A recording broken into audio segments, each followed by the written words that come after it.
Hi guys, my name is Don Presno. I am the Principal Managing Consultant with TCG, the Collins Group.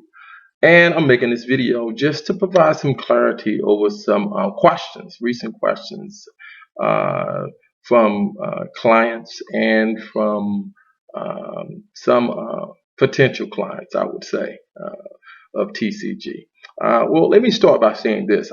I am TCG. I started the company right after grad school. I named it after my son, and his name is Colin. And we started out doing that was in 2010. So we've come a long way. We've seen a lot of ups and downs in the business. It was a hobby at first, but now it's becoming a full-fledged business. Well, it is a full-fledged business right now. We've seen a lot of growth over the past couple of months, I would say. We've seen phenomenal interest in the company. It's been a long time coming, but it's here. So what are we doing about it? And then another thing, what does our portfolio look like? Well, the major arm of revenue for us is consultations. We consult within the expert network industry marketplace, which right now I think it's like 860 million, but it's projected to grow to 5 billion in the next couple of years, if not next year. We, as I stated, consulting is the principal way that we earn money.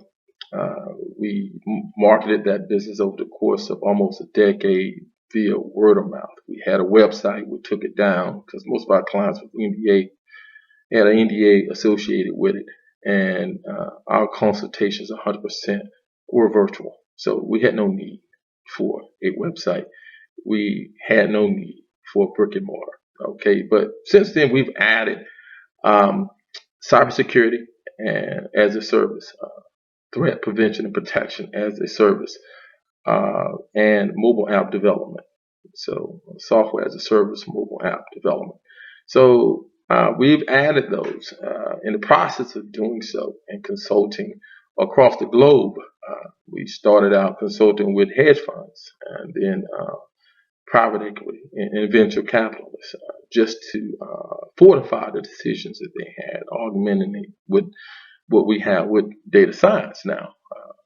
Went to grad school and after going to grad school to get an MBA, I went back to grad school attempting a software engineering degree, a master's in that, and then data science. So I'm still completing a couple of those things, and we're moving on. Got accepted as a PhD candidate in a program as well in the process. So the theoretical knowledge coming from higher education is there. So what we wanted to do is provide some practicality to the theoretical, because we wanted to differentiate ourselves from most large managing consulting firms that generally hire folks out of college with no experience. They just have a degree, and the brand takes care of the rest. For me, when I started out, I needed to have a degree, undergraduate degree, a graduate degree, and then 10 to 12 years experience. Then I became a consultant. So there's a difference. A lot of these companies we've interfaced with, they generally hire us when they don't have the expertise or knowledge in certain arenas because we're small. But we interface with a lot of companies out there that have a need. Most of the business out there is small to mid-sized business, not enterprise. However, what does that mean for us for a business model and strategy? And here's where the confusion comes in for a lot of companies that are seeking to take advantage of our consulting expertise. And that's the fact that when we tell companies that we are the size of our company and the scope of our size, where there's a big range, we started out one or two, and because the business has been cyclical, go up to 5 or so. But since then, we thought that we needed to be more agile, and we need to scale, be able to scale up to support some larger projects from enterprise customers So we needed to have the resources. So the best thing to do, rather than hire and have be inefficient in the process by having a lot of idled resources out there, that are expensive, we decided to partner with companies with those expertise, and the best way to do it is to outsource. So we found partners, and the partners found us. Mostly, the partners found us rather than us looking for them. So it really wasn't a happenstance situation for us, because here we were solicited for an opportunities, and we said, "Hey, Eureka! Hey, this is an opportunity for us to see what we're looking for." So this fell in our lap, and we went along with it. So, and it part of predicting is the unexpected. So for me, and the rest of us, we were like, well, you know what? The best thing for us to do is capitalize on this. So we have established a number of partnerships that we have listed on LinkedIn, and a couple of them that we haven't listed. But we're able to scale up from one or two, five, to all the way up to a couple of hundred to like 400, depending on the project and depending on the enterprise customer. And the the IRRs look great for a number of these projects, and they're going to always look better when you're agile. You have less expenditures that you have, and our projects, the way we utilize our resources more task based than managed. So we look at the tasks that are involved with the projects and the duration of the projects in order for us to allocate resources, because we look at everything as an investment, but we don't want to take on expenditures, unnecessary expenditures. So with that said,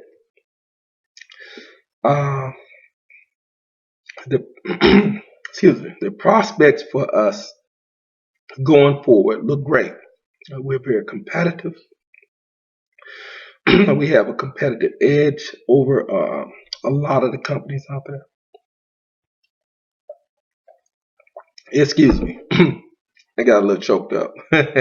Okay, but it looks great for us, and explaining that to, and providing some clarity to potential clients on our business model and how competitive it is. I think it's self-explanatory. We're not trying to obfuscate anything unnecessarily. We do have a need to protect some of our interests. So of course we're not gonna be that transparent. We're gonna show what's necessary in order to, I would say, satisfy some of our clients' concerns and potential clients' concerns. As I stated, it's a long history. We have a long history in data.